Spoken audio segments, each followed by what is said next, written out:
Hello and welcome to Issues of the Moment. The arrest and detention of pro-democracy activist and AAC candidate in Nigeria's 2019 presidential election, Omoyele Sowore, by the Department of State Security recently is still a matter in the news and current affairs programs. The security agency attributed this arrest and detention to his call for nationwide protests on August 5th, named Revolution Now. Was an insurrection aimed at forceful takeover of the government. The Nigerian police described this call for revolution as an act of terrorism, saying that Nigeria is a democratic republic and has well-defined processes for change of government, which is exercised periodically during various cycles of elections, and will therefore not stand idly by and watch any individual or group in the society cause anarchy in the land. This has attracted criticisms from many Nigerians and backings from others. On the program today, we will be looking at the controversies surrounding this development as we focus on the call for revolution and its impact on Nigeria's democracy. You will meet my guest when we return. My name is Justin Bemi. Welcome to Issues of the Moment.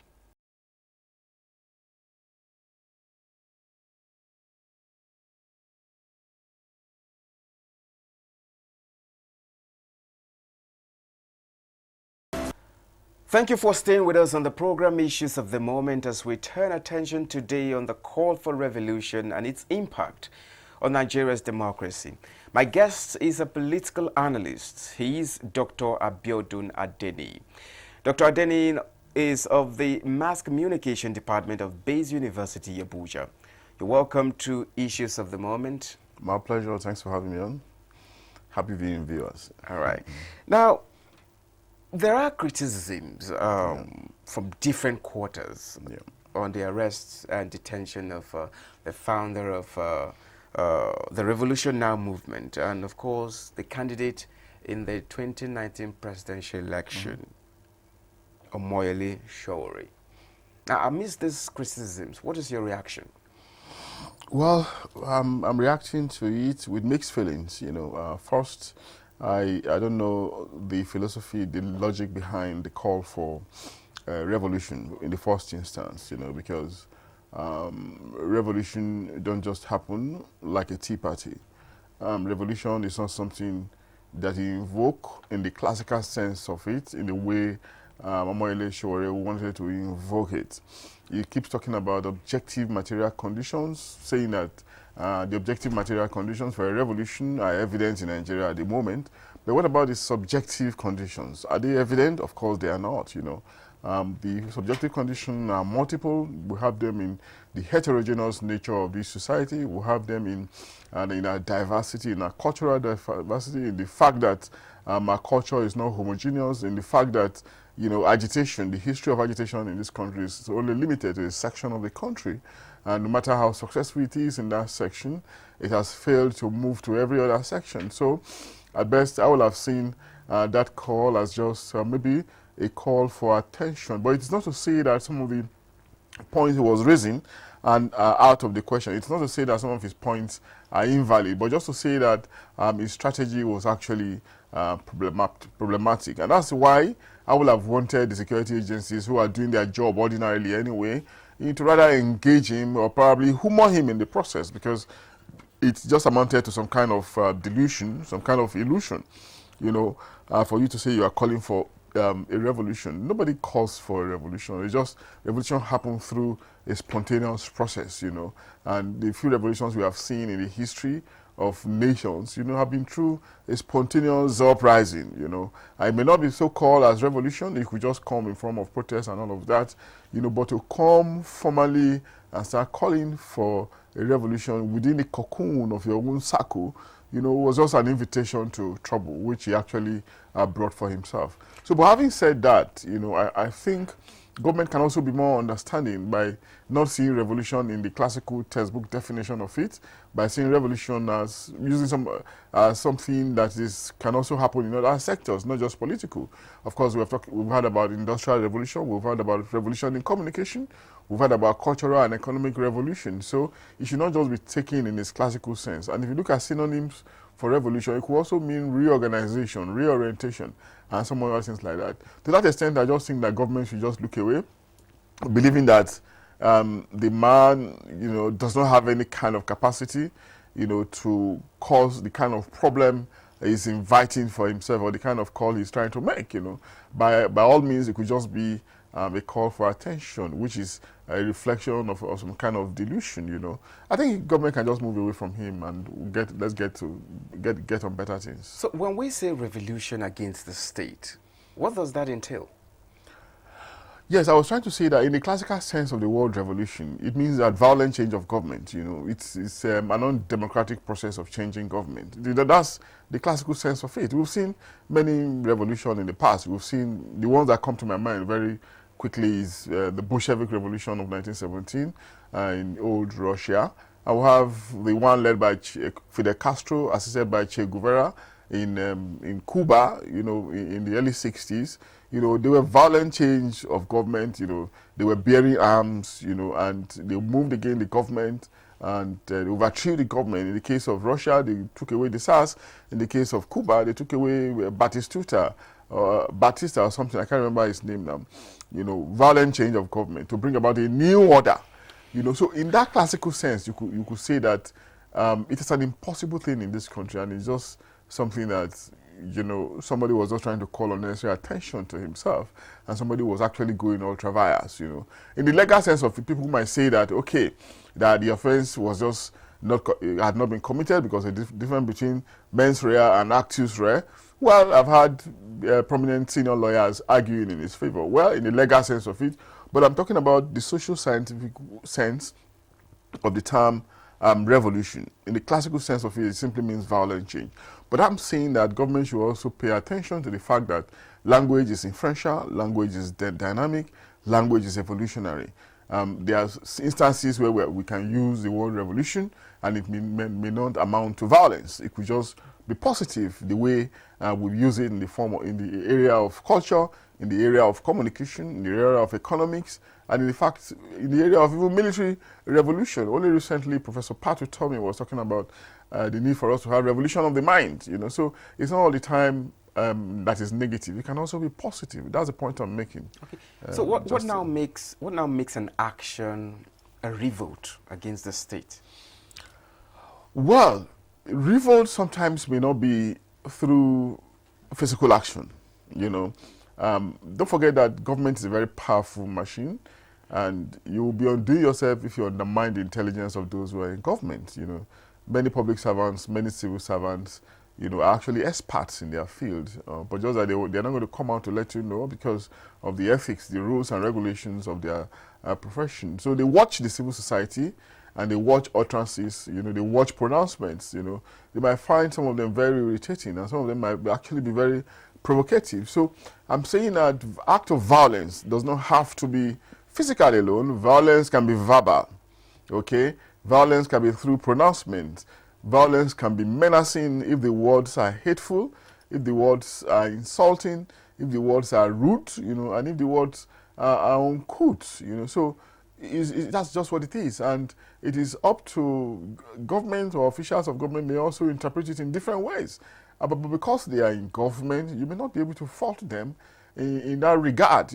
All you have to do is to provide an understanding, really. And that's why I was saying that perhaps government could just have humor the man and say, okay, what do you mean by revolution? Perhaps if he had humored him with an invitation, and if he was still insistent talking about violence, then they can take it further, and say, okay, we're going to deal with him, But I slightly object to the way in which he was arrested, so that even if government was doing a good job, let it not be seen as if they were wrong, because government was carrying out its own responsibility. Don't forget that they also have their own responsibility to perform, and if they're executing their responsibility, they also have to mind their technique and strategy, so that the blame will not now come against them, even if they are ordinarily executing their job as due, as it is expected. Do not forget, they're also Nigerians. Government officials are also Nigerians. They're not external to us. So we've got to be careful all around. So in that line, what is the stand, what would you say the stand of the Constitution on demonstrations like the hitherto planned revolution march? Well, we are in a democracy, and democracy is about freedom. Democracy is about expression, okay? And the ability to voice out, to express yourself, to ventilate your thoughts, And sometimes in ventilation, you can go to the street and protest. But when you are protesting, it should just be peaceful. It's very, very important that it is peaceful, and the way you define it should also be peaceful. But when you become violent, then it could call the attention of the agencies of state to you. We see demonstrations all over the world. We've been seeing one in Hong Kong for the past few weeks. We saw one in America when Trump emerged, not my president and all of that. So protest is part of every government. Sometimes, even in states that are not democratic, you still see protests, So it is integral to democracy, and that's why we have to imply it in our own experiment, and not to wish it away. But again, we're saying that if you want to protest, if you want to demonstrate, you've got to do it within the ambit of the law, because the law could also catch up with you. You see, we're not trying to exonerate government completely. Sometimes government may also go ultra vires. They may become too excited, or they may take some action out of panic. But the point we're making is that parties involved in these altercations, have to understand that we are all citizens of this country, and we do not have any other country other than this one, and the way we react to situation is actually going to be helpful or do otherwise to the outcome of situations that we find ourselves, Justin. You just cited some democracies around the world. The most recent being Hong Kong, where there's a similar protest is happening. Yeah. Now, in these examples we have around the world, are there similar repercussions? What are the repercussions to such match that we have there? There will always be differences. There will always be different because we live in a plural world, and by nature societies are plural. Societies are differentiated, at the level of the kind of government in evidence. Even the democracy that we'll talk about, it's not the same style in all nations. So they are different. So if they are different, then you expect that some of the things, some of the practices embedded in those democracies will also be different. Like for instance, I note the fact that demonstrations in Hong Kong have been largely managed. They've been able to manage it very well, and they haven't recorded so many deaths, if they are recorded at all. There have been some kind of good management of it. I'm looking for a situation. I'm looking forward to a time where we will get to this level in this country, where the people will demonstrate, and the security agencies will be well equipped to go there and protect their own lives too, just as protect the life of others.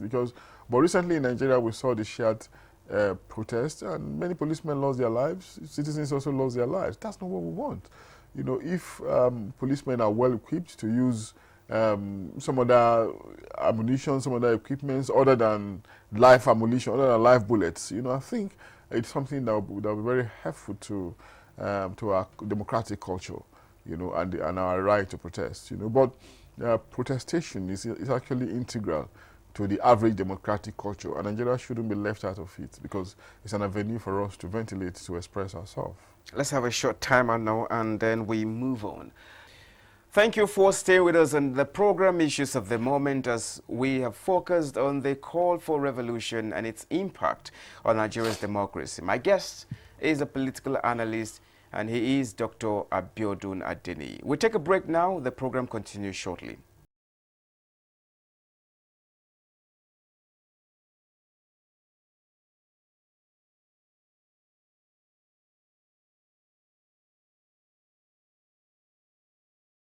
Program, sir. Thank you. The Nigerian government said this kind of gathering and call for revolution amounts to treasonable felony. What is your take on this? Well, don't forget I said earlier that government has its own judgment. Government they are probably privy to some information that we're not aware of. I know that government is sometimes a behemoth, and you do not want to just take their pronouncement on the surface, But if we have to just look at it for the sake of argument, we can say that treason is a very serious offense. It's an extreme one, but they need to also look at the capacity of and Omoyele Sowore to carry out treasonable acts. You know, how treasonous can the activity of such a person be in a nation like this, in a nation of 200 million people, for somebody who contested the presidential election and couldn't get any consequential vote anywhere in the country, and who didn't even contest the election, the outcome of the election in the courts, who is just who gathered a few people, maybe a handful of people, about 10 or 15 on the street, and say a revolution. You know, for me, it's just humorous. You know, so I mean, why would you? I would have wanted government to just deal with it in a different way and not glorify the activity by saying it is treasonable felony, because treasonable felony is a serious offense. You know, we have people who are insurgents, who are in the Northeast, who have not allowed us to sleep in the last 10 years. You know, and that's a more serious thing that I think government should divert its attention to, and not distract itself by the activity of somebody who talks without bounds, somebody who doesn't mind his language, somebody who you will say he's concerned about Nigeria, the well-being of Nigeria, but whose strategy is actually questionable. Okay. Now, I remember some state governments, they made their position clear on this matter. In fact, they went ahead to ban staging of this protest in their places. That's right. Does it mean, or does it imply that not just the federal government frowns at this development, Yes. it also goes a long way to affect the states? Absolutely, and that's what I was telling you about. He was talking about the objective material condition being okay for a revolution in the country, because we have economic challenges, we have security challenges, we have kidnapping, we have armed robbery and all that. That's what he was saying. But my argument is, what about the subjective material conditions? You know, what about the fact of our heterogeneity? What about the fact that we are different at the level of culture? What about the fact that our policy directions of governments are different? You know, you can see it manifesting. Some states are saying, no, don't bring that protest to this place. Even a state as sophisticated as Rivers, they opposed it. And at the end of the day, it was just limited to some pockets of states, you know. And even the one we had in Abuja, apart from the rain, just a handful of people gathered at National Human Rights Commission and were airing their opinion, you know. Then apart from Lagos, where people gathered at the stadium and the police dispersed them, you know, where else? There was nowhere else of consequence. Is that how you plan revolution? And that's why I'm saying that government shouldn't have looked at it from the classical point of view. Revolution is spontaneous, you know, and before it comes to the fore, there must have been a meaningful appeal to populism. You know, the entire nation or a larger section of the country would have been carried along, you know. But in the circumstance that we are in, the President Buhari just won an election, for God's sake, you know, a presidential election across the country. And there are some places where people were not even expecting him to get the required percentage. But he got it, you know. So it means that whether you like it or not, whether you like his person or not, the man has mass appeal across the country. So is that the person you're going to carry out the revolution against? What kind of revolution? It's just fresh. The election is fresh in his mind, and it's fresh in the minds of Nigerians. You know, is it the same Nigerians that just voted for him that will come and join you in a revolution? Then I heard it was asked somewhere that what happens if you, after the revolution, if you succeed? He said he's not going to say it yet. I mean, so that's why I keep saying that it's just very ridiculous that at best the agencies will just have humor him and let us be. So what constitutional means can this section of the population, as you rightly say, what would you advise they employ in expressing themselves? No, the books are clear on it. I beg your pardon. The books are very clear on it. You know, you can, just in different ways. Don't forget that we're in the 21st century where channels of communication are multiple. You know, we have multiple channels. You know, we have all kinds of media organizations are there, different channels of expression are there. You know, you can use word of mouth, you can write letters, the newspaper are there, the broadcast stations are there. You know, you can write letters, you can send messages to whoever is concerned. Then you can go on the street and do peaceful protests. People have been protesting. The Shia, for instance, they've been protesting for the past 4 years until recently things started turning the other way, you know. But that's it. That's the democracy that we are in. Even under the military, there were protests, you know. At the time in this country, people wanted change. When late President Yar'Adua of blessed memory was sick, you know, people protested in Lagos, you know. And at the end of the day, the protests sort of galvanized the National Assembly to think of the doctrine of necessity. So protestation is legitimate, is logical, And it's prevalent. It's allowed in every democratic experiment, and our own cannot be different. So it's been evident. We've been having it, but somehow we do expect that in systems, some people may want to go beyond bound, may want to go ultra vires. But when they are going ultra vires, like the one we are having, the one we are discussing, okay, there has to be some check. But the argument here is that in checking such people, our techniques, our strategy has to be right, because in every society you cannot deny the fact that you will see some extremes. What societies do is to guide themselves or to prepare themselves towards the management of those extremes, but you cannot avoid them. Okay, now peace and stability is what we need in Nigeria right now. Absolutely. Obviously for progress and development. So Yep. what is your advice to those clamoring for this action?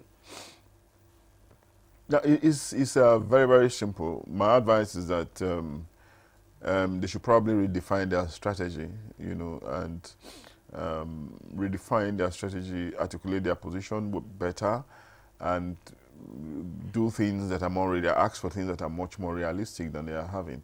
Because if you see the list of their demands, you see that there are some things that are not practicable, really. And I do know that what they are trying to do is to be populist, which is the hallmark of any pre-revolutionary movement, But in trying to be populist, you also have to be realistic. You have to be pragmatic, so that people will not see you as jokers. At the moment, with the list that I have seen, it's just a huge joke. So I think they should re-strategize, go back to the drawing board, perhaps, and go to the street and protest peacefully. Probably, if it is possible, ask for permission. If it is acceptable, I've just heard recently that you don't have to take permission. But in that case, ask for police protection and go to the street. I don't think anybody will object to you if you do that. There are different ways of reaching the government, and government is a huge machinery, like I said. There's no way they will not listen to you. Okay. Well, thank you very much for your time with us, Dr. Abiodun Adeniyi. Thank you for sharing your thoughts with us on the program Issues of the Moment. Thank you. My pleasure. You're welcome. Cheers. Well, that is where we end the program today, Issues of the Moment, as we focused on the call for revolution and its impact on Nigeria's democracy. Thank you very much for your time with us. My name is Justin Bemunyi.